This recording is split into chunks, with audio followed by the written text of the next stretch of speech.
Bueno, vamos a ver, hermanos, la introducción, lo que es esta primera carta. Se cree, hermanos, más o menos que el apóstol Pablo escribió 3 cartas a los Corintios. Eso lo dice allá al final de lo que es la segunda carta. Pero vamos a ver hoy la introducción a lo que es esta primera carta. El escritor primeramente pues es el apóstol Pablo, sin ninguna duda. Él es el que está escribiendo, lo dice claramente ahí en el versículo 1, cuando dice: Pablo, llamado a ser apóstol de Jesucristo por la voluntad de Dios. Entonces entendemos que esta carta la escribió el apóstol Pablo. La fecha de esta redacción de la carta se encuentra o fue en el año 54 después de Jesucristo, ya cuando el apóstol Pablo se estaba despidiendo de los de Efesios. Él escribió esta carta y esto nosotros podemos verlo en el capítulo 20 de Hechos. Ahora vamos a ver la relación de Pablo con la iglesia de Corinto, cómo es que nace esta iglesia y cómo es que él se relaciona con ella. Se encuentra en el libro de Hechos capítulo 1, y si van allá, por favor, quiero que leamos ese pasaje en el capítulo Hechos 18, versículo 1.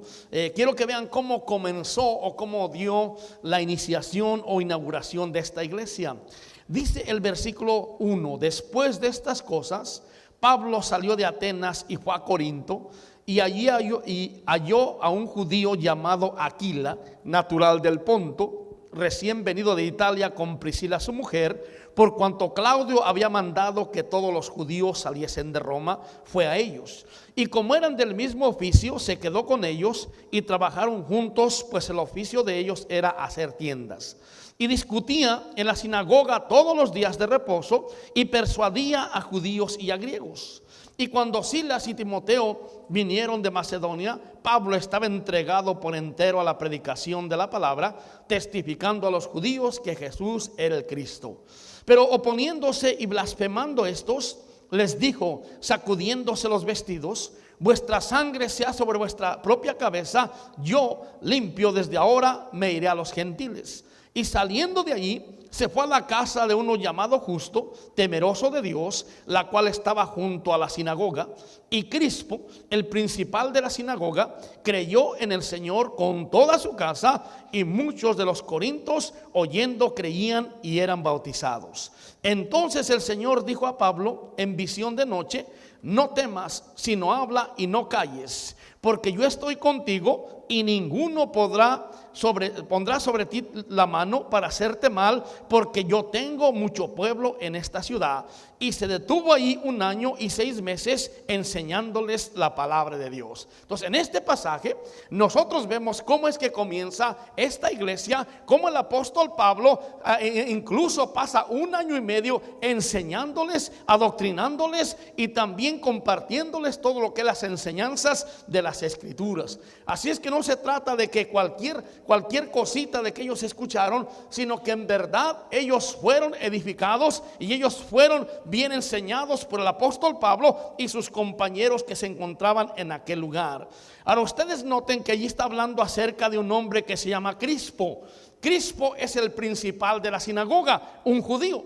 Pero después nosotros vemos allá comenzando el capítulo 1 de Primera de Corintios, se encuentra que Pablo está con otro hombre que se llama Sóstenes, el cual también era un principal de lo que era la sinagoga. Entonces, ¿quién de ellos sería el principal? Bueno, sabiendo que Pablo estuvo allí 1 año y medio, quiere decir que Crispo se convirtió al Señor, y una vez que se convirtió, pues dejó la parroquia, y vino otro más que se encargó de ella, que era Sóstenes, y Sóstenes también fue convertido al cristianismo, de manera que nosotros podemos ver en Primera de Corintios 2 judíos principales de la sinagoga, la misma sinagoga que se encontraba en Corinto. Entonces ahí lo que nos llama la atención es la visión del Señor. también que el Señor le dijo: Pablo, predica y no calles, porque yo tengo mucho pueblo en esta ciudad. Y déjenme decirle, hermanos, donde quiera que nosotros hablemos de Jesucristo, siempre habrá personas que creerán en el precioso evangelio de nuestro Señor. Siempre, escuche, no importa en cualquier parte, hay personas que están esperando en estos momentos que alguien les hable de la palabra de Dios. Están sufriendo, están batallando, están a punto casi de dejar esta vida, pero nosotros tenemos que llevarles el evangelio, porque el evangelio cambia la vida de las personas. Los asuntos que se tratan en la carta son varios, como lo iremos viendo a través de lo que es esa carta o el libro. Ahora, la epístola fue escrita debido a una carta que los corintios le enviaron a Pablo primero. Y ellos le estaban haciendo dos preguntas bien importantes, y una de ellas era acerca del matrimonio. Estaban pensando cómo debe de ser un matrimonio cristiano, y él les da la explicación y se los dice en el capítulo 7 de la epístola. Una vez que lleguemos allá, veremos cómo se trata el matrimonio cristiano. Pero es una de las preguntas que ellos le estaban haciendo en la carta que le preguntaban a Pablo acerca de lo que es el matrimonio. Después, la otra cosa que le estaban preguntando es acerca de las comidas que son ofrecidas a los ídolos. Y él se la contesta en el capítulo 8 de esta misma carta de Primera de Corintios. Entonces, él les da la explicación. Ahora, pero Pablo se hallaba más impresionado de los informes que otros les habían dado a él, de las profundidades, de las profundas divisiones y muchas contenciones que había en esta iglesia. Acuérdense que él estuvo 1 año y medio enseñándoles toda la doctrina, pero sin embargo nos encontramos que allí había muchas divisiones. Y es verdad que las facciones de la comunidad cristiana de la iglesia de Corinto no contenían ninguna causa de herejía. O sea, no se le está diciendo que son gente desviada de la doctrina, pero más bien existía una remarcada carnalidad entre ellos. Y escuche, hermano, mire, no hay peor tropiezo para la obra de Dios que cristianos que son carnales. Cristianos, hermano, que son una cosa en la iglesia y son otra fuera de la iglesia. Por eso tenemos nosotros que ser cristianos que damos buen testimonio delante de los demás, hermano, para que gente pueda creer que el evangelio es verdadero.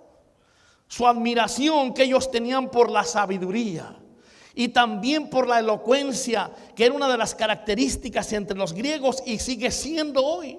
Recuerden que la Biblia dice que los griegos buscan sabiduría, mientras los judíos piden señales, pero ni a nosotros ni las señales ni la sabiduría nos importa, porque dice la Escritura que nosotros lo que creemos es un Cristo que fue crucificado, pero que resucitó y vive hoy. Había también desórdenes debido a la vanidad, el hecho de deleitarse infantilmente en el don de lenguas y los milagros. Y eso era algo, hermano, de niños. Él mismo dijo: yo no le puedo hablar como a niños. Pero había esos problemas que no parecen ser tan importantes, pero ellos se deleitaban en que ellos querían el don de lenguas, el poder ser llamativos, el que hablaban lenguas angelicales y poder también sacar demonios. Así que más que darles una explicación de las cosas que le preguntaron a Pablo, él más bien les da la reprensión y les da una corrección y también una instrucción de lo que en realidad la iglesia y el cristiano debe hacer.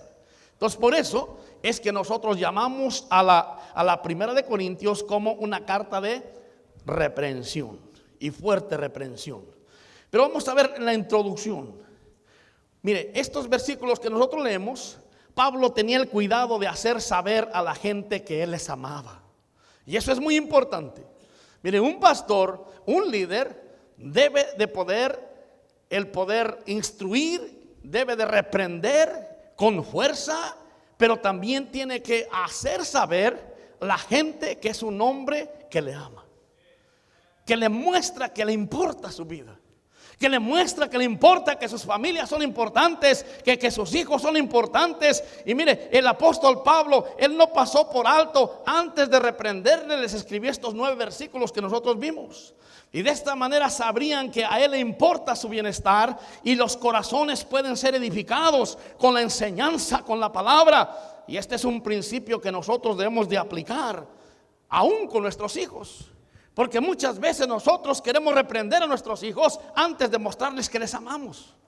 Mire, usted antes de caerle encima a su hijo con ese cachetadón en su cabeza, debe de decirle, de hablarle, decirle: mire, mi hijo, porque te amo, porque yo quiero que te vaya bien, no quiero que tú te metas en problemas. Yo tengo que reprenderte y tengo que enseñarte, y a veces tengo que incluso castigarte, porque yo te amo mucho. Yo me sentiría en realidad muy mal como madre, como padre, que te fuera mal. Por eso antes de reprenderte tienes que mostrar a tus hijos que los amas, que te importan, y no siempre diciéndole: mira, este no sirve para nada, y este nunca ha hecho nada bien, y este siempre ha andado en problemas, y lo traes con la punta del pie, sin mostrarle que tú eres una persona, un padre, una madre que amas a tus hijos. Muéstrales primero el amor.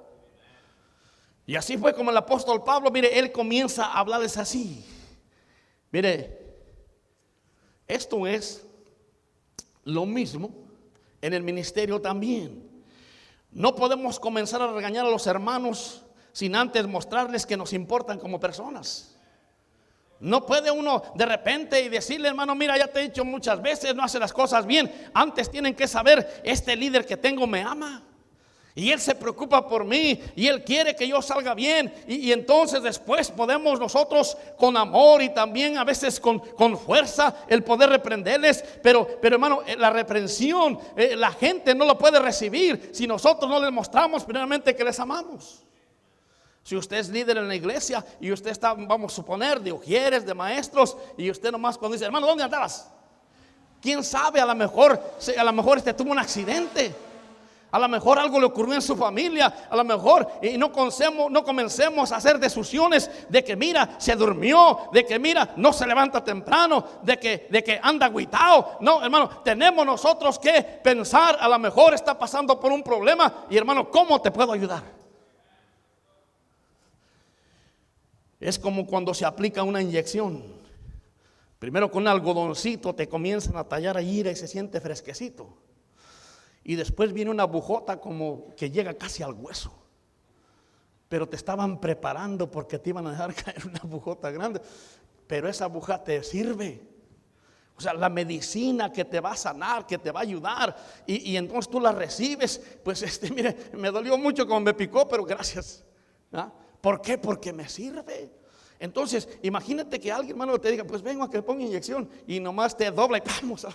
Dice: esta gente es bruta. ¿Ah? No, primero se le da y se le talla con su algodón ahí, y cuando ya está fresquecito, entonces cárgale. Y entonces uno da gracias por ello. Por eso así el apóstol Pablo está caminando, lo vamos a ver, cómo es el que se dedica al poder, preparar el corazón de las personas. Mire, vamos a ver versículo 1 otra vez. Pablo, llamado a ser apóstol de Jesucristo por la voluntad de Dios, y el hermano Sóstenes. En cada una de sus cartas, Pablo, como dije, tiene el cuidado de darnos a conocer que él fue llamado por Dios.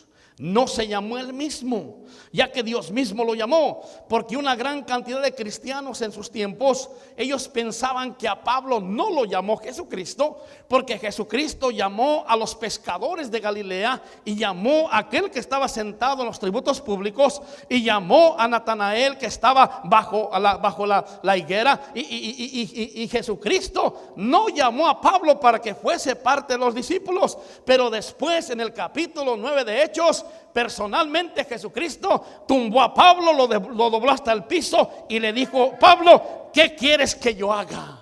Y hermano, ese fue el tiempo cuando el Señor llamó a Pablo, y Pablo, mire, con toda obediencia dijo: Señor, ¿qué quieres que yo haga?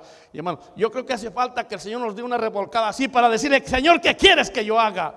Porque mira, ya estoy tanto tiempo aquí y todavía estoy en las mismas. Señor, ¿qué quieres que yo haga? Pero Pablo le recuerda a cada uno de ellos que él fue llamado por Cristo mismo.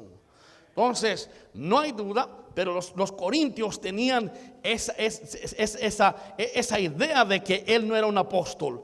Ahora después él dice que estaba con su colaborador, que ese era el hermano Sóstenes. Ya explicamos, hermano, cómo está hablando de dos principales de la sinagoga, que era primeramente Crispo y ahora después era Sóstenes. Ahora, Sóstenes era un judío, y un judío que fue principal de la sinagoga en la ciudad de Corinto. En el primer siglo del cristianismo, muchos judíos se convirtieron a Cristo. A veces nosotros pensamos y decimos, pues el cristianismo nunca fue para los judíos porque ellos lo rechazaron, ellos le dijeron que lo crucificaran, pero había miles y miles de judíos que ellos se convirtieron al cristianismo en el primer siglo. Pero si hoy tú le preguntas a un judío qué piensa de Jesús, él dirá que es un impostor, dirá que es un falso, dirá que es el ídolo de los cristianos, pero que ellos no tienen nada que ver con Jesús. O sea, esa es otra cosa. Le explicamos el libro de Romanos, cómo la escritura nos dice que el Señor dejó de lado a los judíos para poder alcanzar a todos los gentiles, a usted y a mí. Ahora, aunque lo tachan de impostor, pero en aquellos tiempos, como vemos, muchos de ellos se convirtieron. Siguiendo el versículo 2, vamos a encontrar que esta carta fue escrita específicamente para los de Corinto. Dice, a la iglesia de Dios que está, ¿en dónde, hermanos? En Corinto. Entonces esta carta está escrita específicamente a la iglesia de Dios que está en Corinto. Y esta carta no podía ser dirigida a los de Filipenses, por ejemplo. ¿Por qué? Porque los filipenses eran una iglesia que estaba más madura. Una iglesia que había aprendido a poder apoyar misioneros, una iglesia que vivía en amor, y la única diferencia que tenían era que había dos mujeres chismosas ahí en la iglesia que no se ponían de acuerdo. Pero es algo sencillo. En lo sencillo nomás hay que amarrarles la boca a unas de ellas y ya se acaba el asunto. Pero esta carta tenía que ser escrita porque ellos necesitaban esta reprensión, los de Filipenses no. Ahora, ¿por qué digo eso? Porque hace tiempo yo me encontré con un varón, el cual me dijo que era líder de la iglesia adventista. Me dice, mira, nosotros somos la iglesia más organizada. Porque en primer lugar no hay muchas iglesias, nomás hay una sola iglesia. Y también, como hay una sola iglesia, nosotros solamente enseñamos una lección en todo el mundo en el mismo domingo. Esto quiere decir que la misma lección que se enseña en México, se enseña en Estados Unidos, se enseña en China y en todas partes el mismo domingo. Y yo le dije, te felicito por esa buena organización y por esa buena sinceridad, pero estás sinceramente equivocado. Porque imagínate que vamos nosotros a enseñarle la misma lección a toda la gente, sabiendo que todos tienen diferentes necesidades. O sea, imagínate, hermano. Yo, por ejemplo, mire, escúcheme esto. Yo, por ejemplo, hermano, a veces quiero predicar a otras iglesias y yo digo, voy a predicar allí, pero yo me doy cuenta allí, inmediatamente después, en el siguiente día, que esta gente tiene otras necesidades. Entonces, ¿cómo les vamos a enseñar lo mismo? Por eso, entonces, esta es una cosa tan importante que nosotros tenemos que tomar en cuenta de que no se trata de una sola iglesia. Por ejemplo, ¿a cuántas iglesias les escribió Pablo? Por lo menos 8. ¿A cuántas iglesias les escribió Pedro? Por lo menos otra. ¿A cuántas iglesias escribió Juan? Por lo menos, 5 en Apocalipsis y otras 3 que se encuentran en primera, segunda y tercera de Juan. Mira, hay muchas iglesias. Cada iglesia tiene sus propias necesidades. Cada familia tiene sus propias necesidades. Cada hijo que usted tiene no es igual que el otro. Usted tiene que educarlo y enseñarlo diferente. Cada esposa, cada esposo. Por eso aquí el asunto se trata que el pastor de cada iglesia tiene que vigilar por su familia, por sus ovejas, para saber cuáles son sus necesidades. Y no traerles nomás una lección hecha por un loco que no me conoce, una lección por alguien que ni sabe que existo, sino que la escritura nos dice en Proverbios que el pastor tiene que saber y tiene que cuidar el estado de sus ovejas. Dice Proverbios capítulo 27, si usted no me lo cree. Proverbios 27 y versículo 23.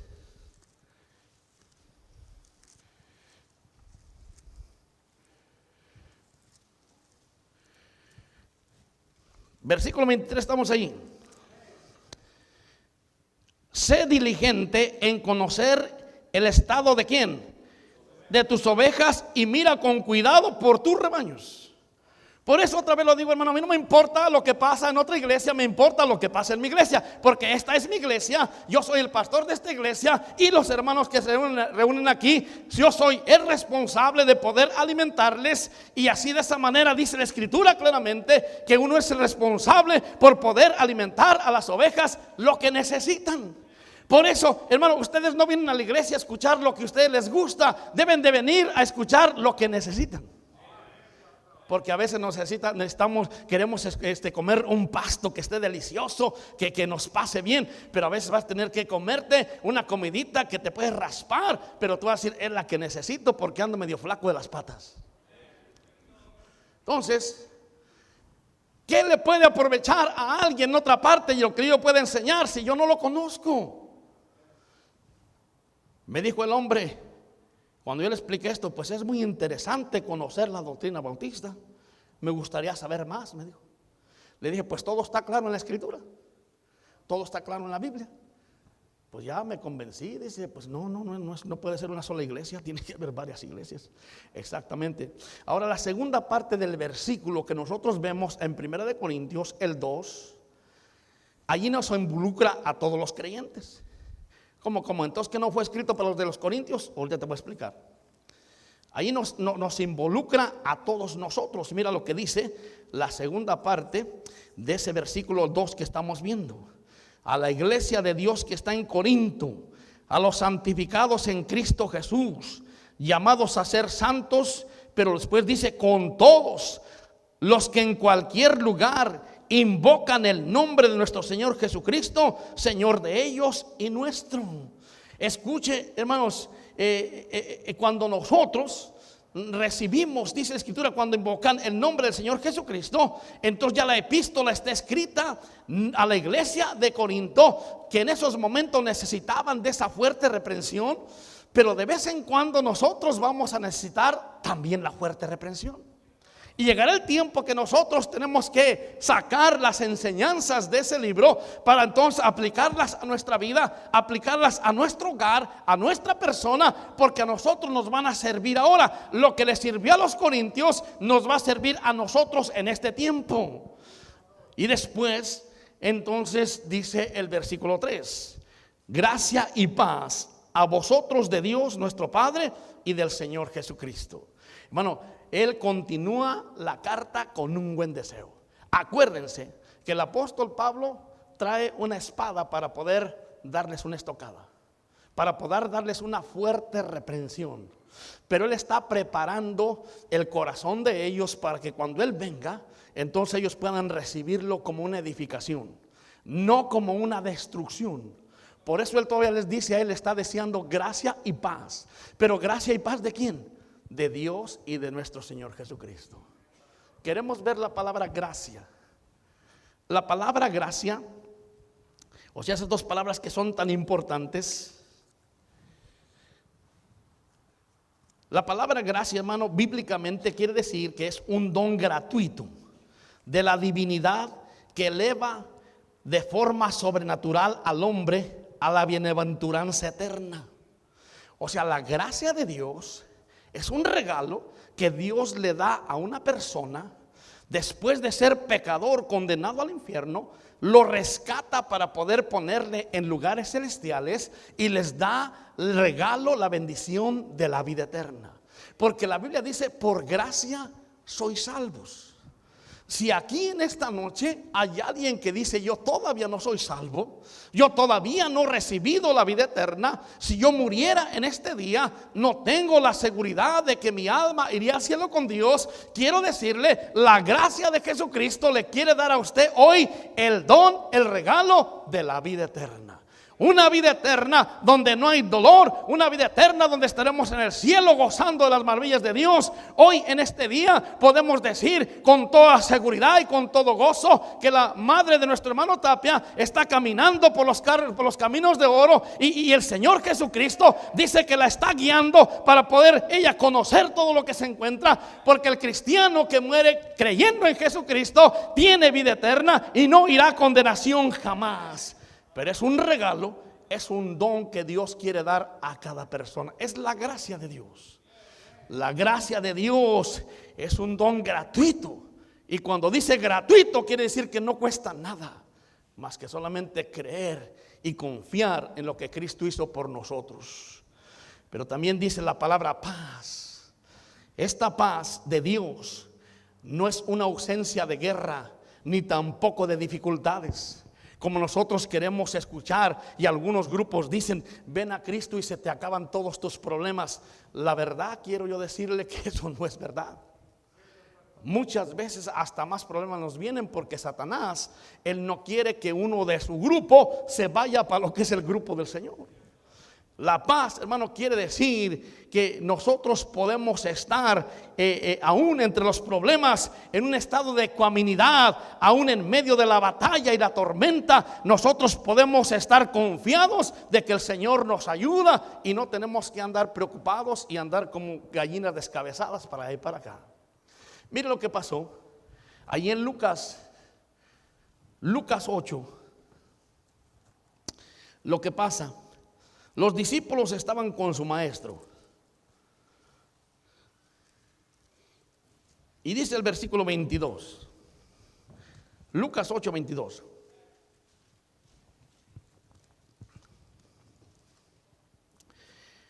Aconteció un día que entró en una barca con sus discípulos y les dijo: pasemos al otro lado del lago. Y partieron. Pero mientras navegaban, él se durmió, y se desencadenó una tempestad de viento en el lago, y se anegaban y peligraban. Y vinieron a él y despertaron diciendo: Maestro, maestro, que perecemos. Despertando él, reprendió al viento y a las olas, y cesaron, y se hizo bonanza. Y les dijo: ¿dónde está vuestra fe? Y atemorizados se maravillaban y se decían unos a otros: ¿quién es este que aún a los vientos y a las aguas manda y le obedecen? Escucha, hermano, aquí se encuentran los discípulos. Ellos ya habían visto que Jesús, hermano, es poderoso. Y cuando lo vieron que él está descansando y apenas comienza la tormenta, comenzaron ellos a preocuparse. Y en lugar de decir: pues con nosotros está el maestro, ¿por qué vamos a preocuparnos?, ellos corrieron y le despertaban. Y decía: Señor, ¿qué no ves que la barca se está moviendo para allá y para acá? Era un lago, no era un mar abierto. No les podía pasar nada porque con ellos estaba el maestro.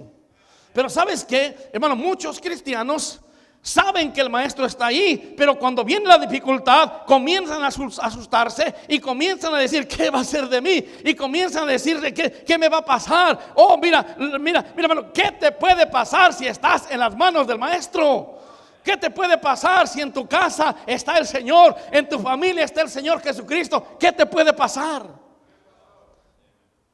Es tiempo de que nosotros confiemos de que esa paz el Señor nos promete, aún en medio de las dificultades, aún en medio de los problemas, aún en medio de las peleas y de las guerras. El Señor Jesucristo, Él promete paz, pero una paz que en realidad es verdadera. El Salmo 91 siempre ha sido un salmo el cual muchos soldados cristianos han utilizado para poder ir a la guerra y regresar victoriosos, y han vuelto y han dicho: caían 1000 a mi diestra y 10,000 a mi siniestra, pero a mí nunca me tocó. ¿Por qué, hermano? Porque tenemos que entender que el Señor está con nosotros. Entonces, cuando venga una dificultad en tu vida, no comiences inmediatamente a decir: todo se acabó. No, ni ha comenzado, porque la paz del Señor sobrepasa todo entendimiento. Mire, Proverbios 17:7. Proverbios 17:7.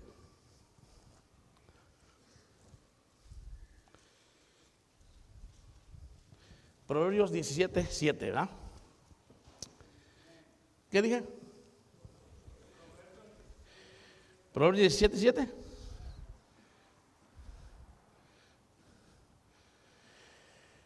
Vamos a ver 3:17, por favor. Proverbios 3:17. Ahora sí, lean conmigo, por favor, hermanos. Lean conmigo, de verdad. Dice así. ¿Cuál dije?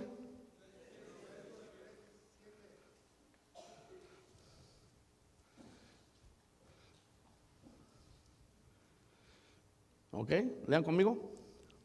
Sus caminos son caminos deleitosos, y todas sus veredas paz. ¿De dónde viene esa paz, hermano? Solamente del Señor Jesucristo. Porque Él, hermano, es el que nos da esa paz. la cual nosotros, hermanos, podemos decir que tenemos en él. El 16, capítulo 16 de Proverbios 16 y el versículo 17, el versículo 7, por favor. Proverbios 16, 7, ¿qué dice, hermanos? Mire, lean conmigo. Cuando los caminos del hombre son agradables a Jehová, aún a sus enemigos hace estar en paz con él.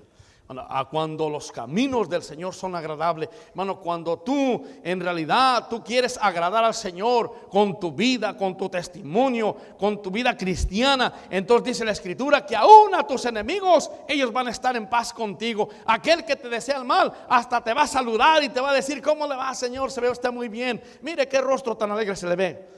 Aquel que te quiere hacer el mal, hermano, porque el que agrada al Señor, todas las cosas, hermano, le vienen a bien. Y dice aún que los caminos de él son agradables al Señor, y él tendrá la paz aún con sus enemigos. Luego el apóstol Pablo, prosiguiendo ahí en el capítulo 1 de 1 de Corintios, él da gracias a Dios por la salvación de ellos. Y eso, hermano, también es algo muy importante que nosotros tenemos que aprender. Gracias doy a mi Dios, dice, siempre por vosotros, por la gracia de Dios que os fue dada en Cristo Jesús. Escuche, hermano, cuando nosotros ganamos a alguien para el Señor, tenemos que estar tan agradecidos por ellos y dar gracias a Dios siempre y decir: Señor, gracias que tú me permitiste el poder guiar a tus pies una alma que ahora te está sirviendo a ti. Aquí, hermano, en la iglesia hay hermanos que se pueden gozar y que pueden decir: Señor, gracias porque un día tú me llevaste a la puerta de tal hermano, tal hermana, y míralo hoy. Mírala cómo está deleitándose, está sirviendo, es un ganador de almas, una ganadora de almas. Gracias a Dios por la salvación de ellos. Y él está dando gracias por la salvación de los corintios. Acuérdate, lo repito, que esta es una plataforma que está preparando, porque él después va a venir con una ¿qué? Una fuerte reprensión. También le recuerda que no están en ignorancia. Recuerden que el apóstol Pablo estuvo ahí ¿cuánto tiempo, hermanos? 1 año y medio enseñándoles las convicciones. Y dice el versículo 5: porque en todas las cosas fuisteis enriquecidos en él, en toda palabra y en toda ciencia. La palabra ciencia aquí, hermano, quiere decir el conocimiento de Dios. Y ellos les enseñaron no solamente lo que era la salvación, sino les enseñaron también conocimiento y doctrina. De manera que vamos viendo que los corintios no eran gente ignorante. Porque no se trata aquí de algo de herejía en lo cual ellos estaban pensando que la salvación se pierde. No estaban pensando en que ellos volverían otra vez a la ley, sino que sus problemas eran de otra índole, eran infantiles y eran otros problemas los cuales eran menores de eso. Porque él está diciendo que allí ellos les enseñaron en conocimiento y en ciencia. El problema de los corintios no es que les falte conocimiento. Pablo y sus compañeros habían empleado su tiempo, 1 año y medio, en su cuidado, en presentar el evangelio claramente a los corintios. Dice el versículo 6: así como el testimonio acerca de Cristo ha sido confirmado en vosotros. ¿Qué quiere decir esto, hermanos? Que ellos se tomaron el tiempo para poder decirles: ahora que tú ya tienes a Cristo, tienes vida eterna, tienes salvación. Ahora que nadie te arrebate esa fe que tú tienes. Y ellos los confirmaron. Nos enseña esto, hermanos, que nosotros cuando hablamos con alguien de Jesucristo, cuando nosotros le hablamos del evangelio, no corramos como que nos llevan prisa. Hay que hablarles y explicarles claramente para que entiendan cuál es la salvación. Porque a veces decimos: es que los frijoles se le van a quemar, es que ahorita va a venir su esposo. Lo que sea, hermano, tómate tu tiempo para hablarle a alguien de Jesucristo claramente y sea salvo y pueda sentir la seguridad de que tiene la salvación y la vida eterna. Porque ellos le están diciendo claramente: nosotros nos tomamos el tiempo, les explicamos correctamente. Y los corintios en realidad tienen salvación, tienen vida eterna. El apóstol Pablo les hace ese énfasis de que ellos tomaron su tiempo para poder enseñarles correctamente. Es que la próxima vez, hermano o hermana, que usted habla con alguien de Jesucristo, usted tome su tiempo, explíquele. Porque hay veces que decimos: mira, Cristo te ama, Él te puede salvar, ora conmigo. ¿Cuál? Eso no es el evangelio. El evangelio tiene que entender la persona que es pecador y que por su pecado está destituido de la gloria de Dios, y si muere en ese pecado va a ser lanzado en el lago de fuego. Tienes que tú hacerle entender, porque la persona dice, pues ¿de qué me va a salvar Cristo? Pues tiene que entender de sus pecados que le llevan a la muerte segunda en el infierno. Pero Jesucristo entonces fue el que murió por nosotros. Y así es, tienen que entender que el Señor Jesucristo vino con el propósito de salvar a las almas del infierno. Y cuando la gente entiende, se encuentra desarmado y está diciendo, es verdad, yo no tengo la posibilidad de ir al cielo, pero con el amor de Cristo, ahí está la salvación. Los corintios tenían que entender que en Cristo estaban completos. Dice el versículo 7, de tal manera que nada os falta en ningún don, esperando la manifestación de nuestro Señor Jesucristo. Hablando del ministerio, mis hermanos, Dios promete equipar a la iglesia cuando estaba exaltando el nombre de Cristo. O sea, cuando la iglesia, su principal propósito es exaltar a Cristo, el Señor promete de que Él va a equipar con los hermanos, las hermanas, aquellos que tienen los dones para que puedan edificar la iglesia de Jesucristo. Él siempre se encarga de acomodar los miembros con sus dones para el buen funcionamiento de su iglesia, porque es su iglesia. Dios le ha dado a usted 1 o 2 o 3 dones, solamente que usted los está dejando que se le oxiden. Necesita ponerlos a trabajar. Y usted necesita ponerlos a trabajar en la iglesia, porque Dios dice que cada uno de nosotros tenemos un don para poder ministrar a los demás. Primera de Pedro capítulo 4. Primera de Pedro capítulo 4.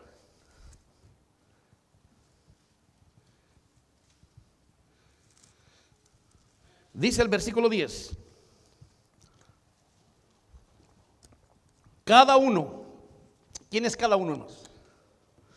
Todos ustedes. Cada uno según ¿qué? El don que ha recibido. Mira, pastor, pues yo no he recibido ningún don. Sí, tú tienes un don. Lo que pasa es que tienes miedo al poder descubrir cuál es tu don. Porque pues tú dices, no, yo estoy bien así, déjeme aquí, mire. Pero tú tienes miedo a saber cuál es tu don. Pero dice aquí, cada uno según el don que ha recibido, ministrelo ¿a quién? A los otros, como buenos administradores de la multiforme gracia de Dios. Miren, hermano, el mundo es así. ¿Ustedes por qué piensan que nosotros tenemos carniceros? Carniceros es para que alimenten a todos los dragones que vemos en este mundo. Y luego, ¿por qué ustedes piensan que hay los que venden cuchillos? Esos son para que le vendan los cuchillos a los carniceros. Y luego, ¿por qué piensan ustedes que hay los que hacen jabón para limpiar? Pues para que limpien esos platos tan sucios que dejamos. Mira, el mundo es así. Unos para otros y otros para otros, y es una vuelta. Ahora, la iglesia es lo mismo. En la iglesia todos nosotros tenemos un don para administrarlos todos nosotros. ¿Me entiende? Nosotros, ¿para qué tenemos más hijos? Para que las hermanas nos los cuiden ahí en la cuna.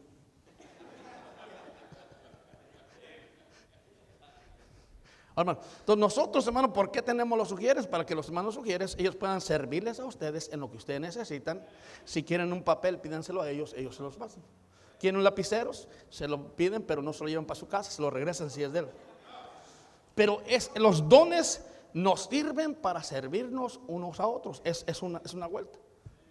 Ahora, el asunto, hermano, es que cuando aquellos que tienen sus dones y no los quieren utilizar, pues ya hay desaveniencia. Entonces ya tenemos que dar como un brinco. Pero qué bueno sería que cada uno de nosotros, como dice la Escritura, cada uno de nosotros, que Dios nos ha dado un don, lo administremos para con nosotros. Entonces yo solamente quiero poner eso en su corazón. Yo no quiero obligarle, en la iglesia jamás pasará eso, pero usted debe de considerar el poder servir al Señor en la iglesia. Porque en la iglesia es donde servimos a Cristo. No lo servimos en la escuela como algunos de ustedes se hacen voluntarios para la PTA. Y allá andan reuniéndose, les dicen, ¿sabe que la reunión es el miércoles a las 6 de la tarde? Y se van más bien a la escuela que venir a la iglesia. Y estás tú más bien dale más importancia a las cosas del mundo que a las cosas de Dios. ¿Qué te ganas en la PTA? Es que quiero saber cómo va mi flaco ahí. No, enséñale principios buenos en tu casa. Dile, mira, así debes de estudiar, mi hijo. Mira, tú debes de respetar a los demás. Obedece a tu maestro, tu maestra, quien sea. No importa el tercer sexo, si trae lo que sea, pero debes de obedecerlo. Y tú debes de comportarte bien. No hay necesidad, hermano, que usted pierda tiempo en la educación de sus hijos cuando usted les puede educar bien en su casa. Mire, a menos que algo está mal en la escuela, pero ¿por qué hay tantos voluntarios para esa clase de programas? Mientras dicen en la iglesia, solamente, hermano, yo voy a escuchar y me voy. Es tiempo de que tú te pongas a servir en la iglesia, y la única manera que puedes servir a Cristo es en la iglesia. No es rescatando los perros allá de la calle. Mira, cuando fui a Ecuador, en Ecuador, hermano, está un lugar que se llama la calle de los perros. Todos los que no quieren los perros los van a llevar ahí. Y se encuentran, yo conté por lo menos 500 perros que están en o sea, para cruzar del centro de la ciudad de Quito hacia el sur, se encuentra una montaña así, que la cruzas. Y en esa montaña se encuentra todos los que no quieren perros, los van y los abandonan ahí. Pero ¿sabes qué, hermano? Hay mucha gente que está rescatando perros. Pero lo que Cristo quiere es que rescatemos las almas. Pobrecitos los perros, tenemos lástima por ellos, pero ellos no tienen alma. La gente sí tiene alma.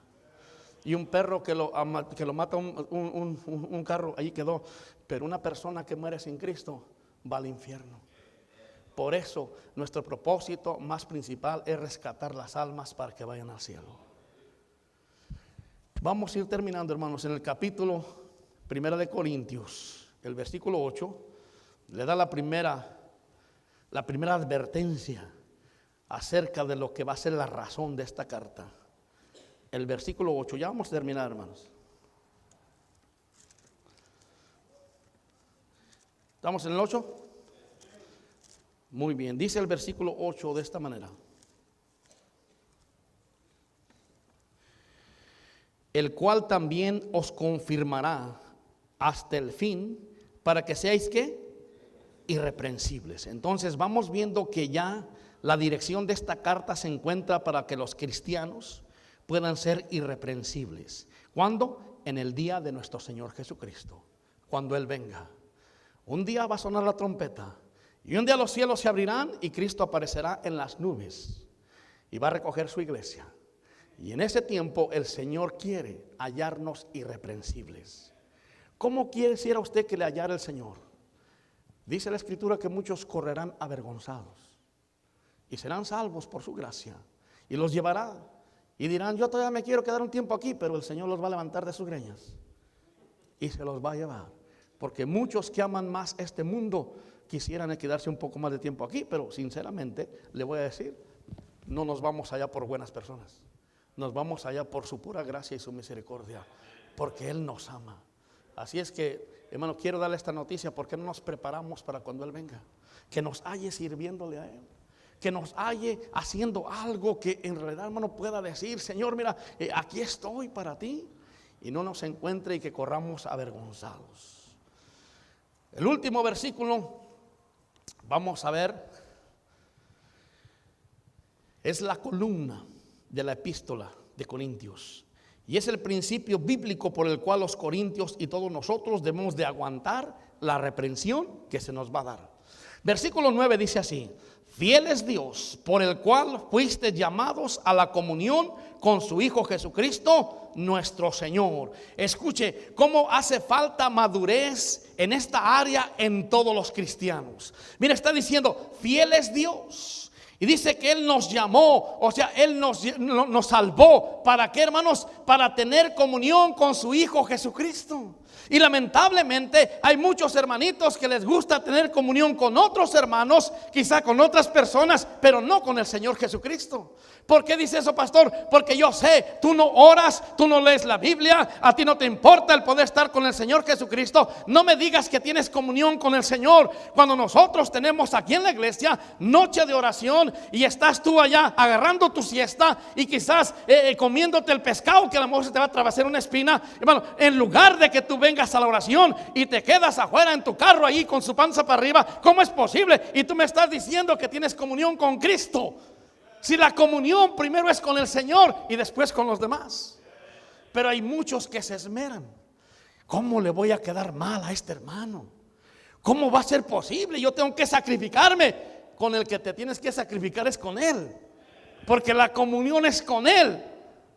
Y si de ahí para adelante tenemos buena comunión con los hermanos, qué bendición. Y tenemos buena comunión con nuestras familias, qué bueno. Y tenemos comunión con nuestro esposo, con nuestros hijos, pero todo depende de la comunión que nosotros tenemos con Él. A ver si acuerdan, no me vengas con el asunto de que salí tarde del trabajo cuando tú sales a las 3 de la tarde.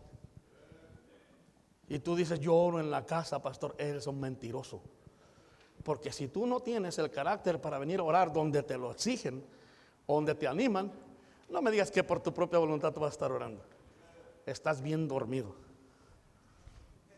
O estás viendo la televisión o jugando tus video games que te gusta jugar. No le mintamos al Señor. La razón que Cristo nos salvó es para que estemos en comunión con Él.